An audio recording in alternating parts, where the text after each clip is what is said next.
Hi friends, and welcome back to my channel, the Anywhere Homestead. Today I have quite a few things I need to get done. I've got these little pumpkins that I need to can up quick because we love to make pumpkin bread and pumpkin cookies and pumpkin scones and pumpkin pancakes. There is pumpkin soup. I mean, there's so much you can do with pumpkin, and I hate to let these little pumpkins go bad, so I'm going to get those canned up today. And I've got a bag of onions. I need to finish my red bell pepper soup, and then I also am going to make some French onion soup to can up. And I've got rhubarb that I pulled out of the freezer, so I need to make some rhubarb raspberry jam. And I need to can up some grape juice that I froze last fall and didn't get time to process. Actually, I think it was the fall before, because I gave my neighbors the grape juice from last year, or the grapes from last year, because I had so much, but I don't want that to go bad, so I need to get that done. And we're still working on our dried marshmallows, but I will get these ready to can and then chat with you for a minute when I get ready to put them in the pressure canner.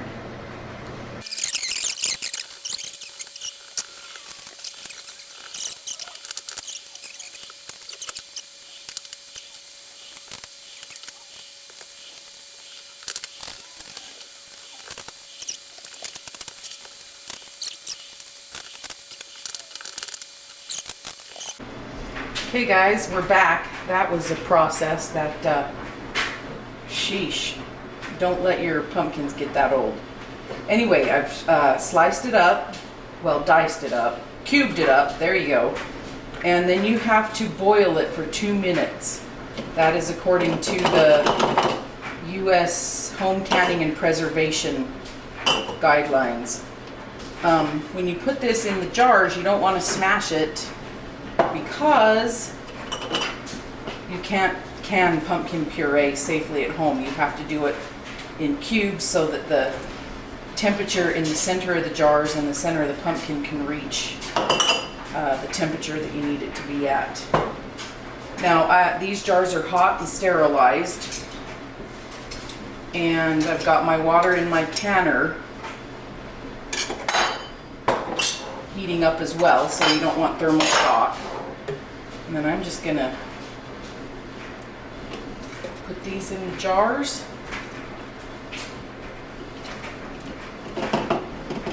While they're hot. Ouch.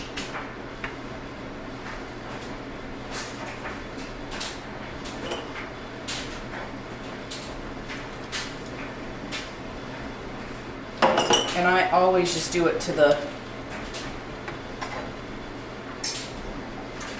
neck. And then I'm debubbling those, and then I will wash them off with vinegar, and I'll bring you back in a sec.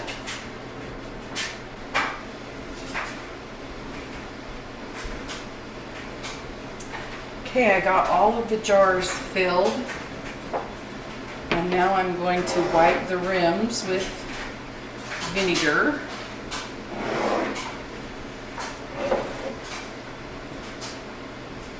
Kind of funny, the different practices that come into use. I grew up canning with my mom and my grandmas, and I don't think once they ever dipped their rags into vinegar. They just always had a clean rag that they washed the rims off with. However, whatever, I'm fine with wiping them off with vinegar.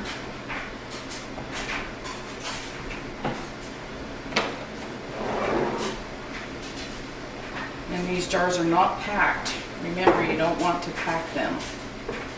They're very loosely put in there. And here's another thing that's a little crazy to me, is not boiling the lids. I guess the lids are formulated differently now and you don't have to. So hey, I'm going to give it a go. If it saves that time and process, I'm willing to try it. Just fingertip tight. Oh, my canner is hot. I'm going to put my jars in there.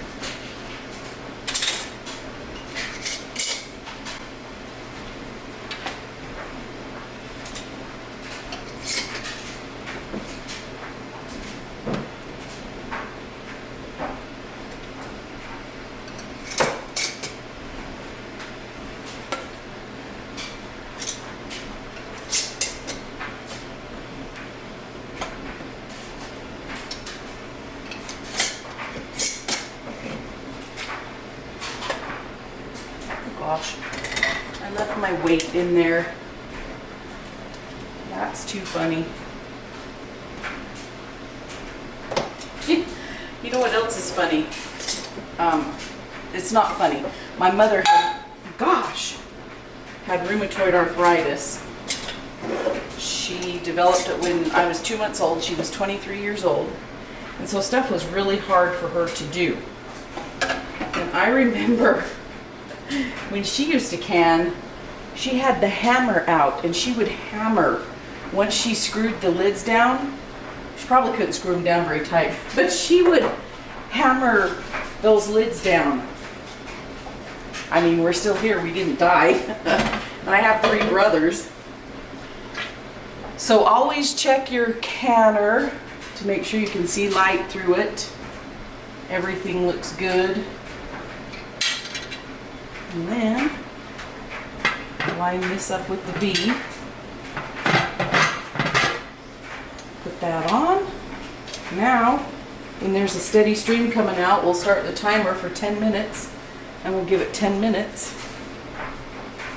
And then we'll put the gauge on, or the weight on it.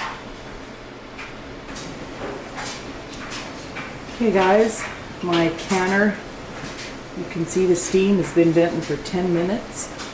I'm going to put the weight on it and I'm going to let that, see, it comes up to pressure really fast, or there gets pressure in there really fast if you let it vent for 10 minutes with the steam. So now I'll let it get up to 13 pounds of pressure and I will can it for 55 minutes and then I'll come back.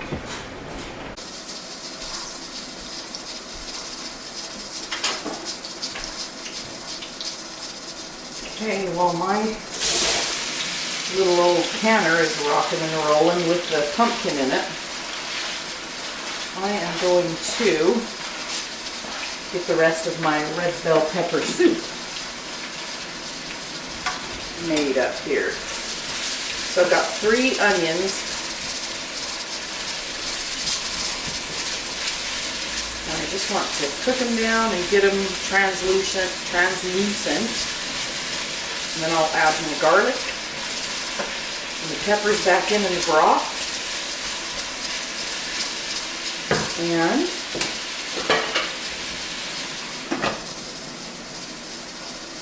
I will get the immersion blender and blend it up.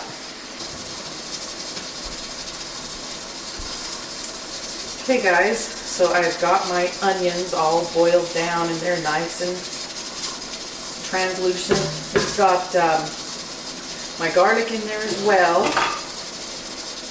Look how nice that looks. And I didn't put my chicken bone broth in there. I put this Farmer Brothers chicken soup base special. This and the beef special, they are the best things ever. However, you have to know someone that delivers Farmer Brothers. So my Aunt Rosie, hi Aunt Rosie, knows someone and she gets it and then I get it from her. Now I'm going to add my peppers back into here. I did these yesterday and there's some roasted garlic in there as well.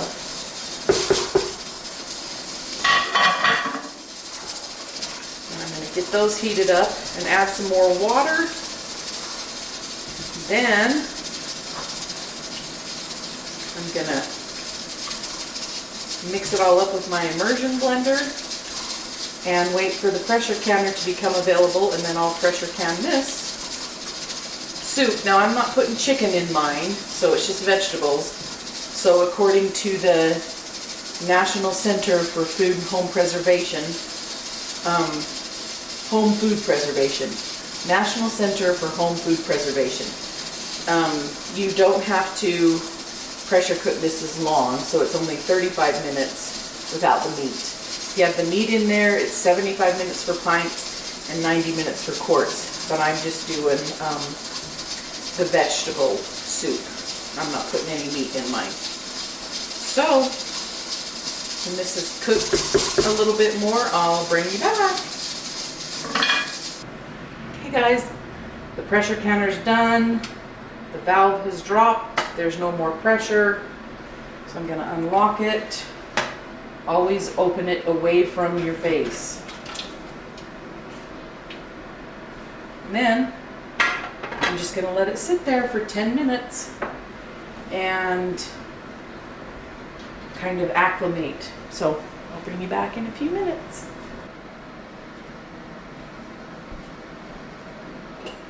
Okay, they're done sitting. I heard one of them pop already. Nice and boiling.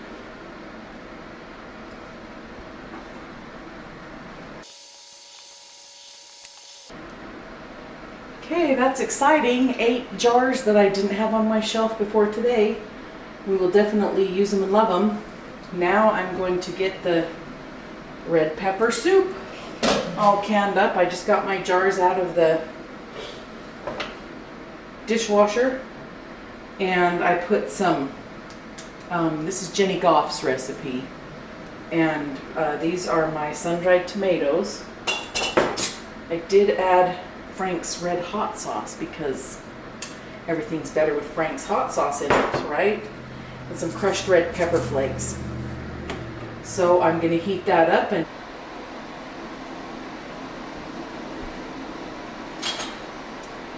okay, the soup is boiling and I'm going to get it jarred up. Now the next thing I've got to get done today is get my onions on to caramelize for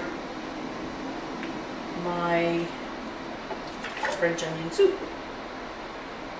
And that recipe is inspired by the 1870s Homestead.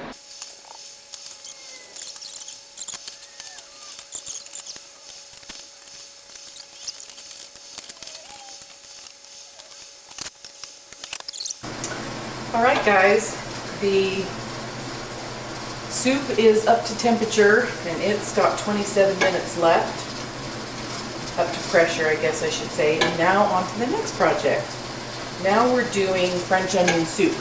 And this recipe is inspired by that 1870s Homestead. So I've got some of the onions here caramelizing and then some in my 7-quart roaster pan. They didn't quite all fit. So I put some on here to brown up. It smells so good in here. Okay, well, I'm going to let these brown for a while. Okay guys, see how beautiful those onions are caramelized? They're not burnt.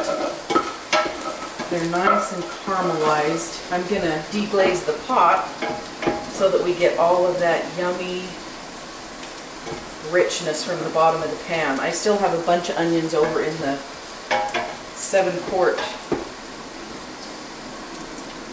cooker. I'm just going to do a little deglazing here.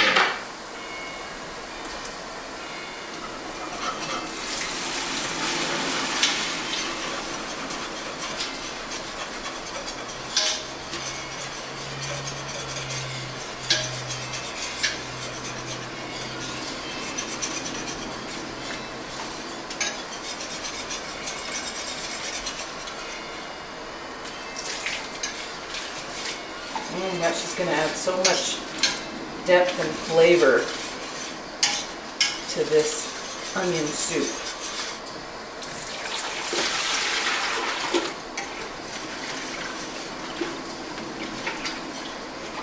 I'm gonna go ahead and turn that off.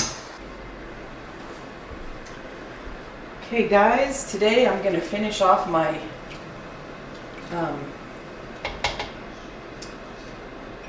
French onion soup. So yesterday I started it and I browned about 15 pounds of onions that I sliced up. Got them all nice and caramelized. And today I'm just heating that up. I've added about 1.5 gallons of water and this Farmer Brothers soup beef base to make the bouillon base. Now I'm going to add, my recipe is inspired by that 1870s Homestead. However, I've tweaked it. You know, I'm not really a play by the rule book canner, but I have this white wine left over from Christmas. I bought some to make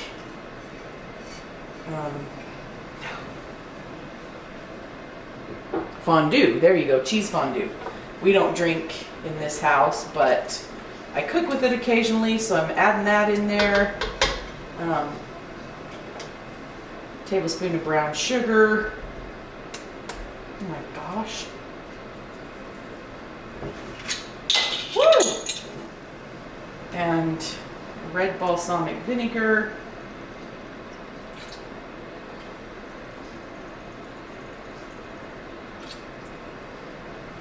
And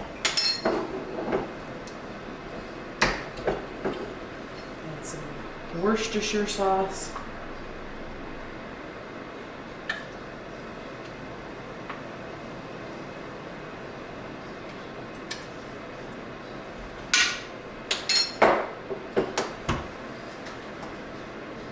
Trying not to show myself on here today because we've been cleaning all morning, getting the house all spiffed up, and I haven't showered, so I don't really want to be on TV much. So when this is warm, we'll give it a taste and get it bottled up. I've got my water heating there and my jars just came out of the dishwasher. They're all nice and hot and sterile, and this is just about ready to can up. Okay, this is just about to a boil. Let's taste test it.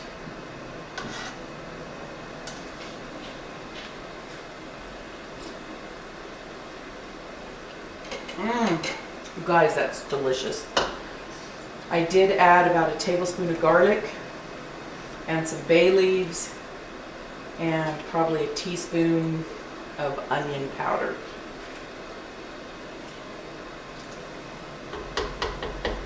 I'll leave the recipe that I used in the box below.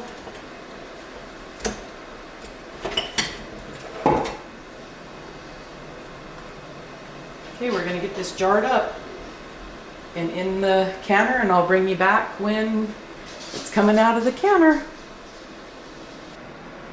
Okay guys, ooh, love to hear that pop. There's the French onion soup. It's all done. The red bell pepper soup and the pumpkin. I still have the dehydrator going, but the house is all clean, and I think that's a good start to January. Okay, have a great day and we'll catch you next time.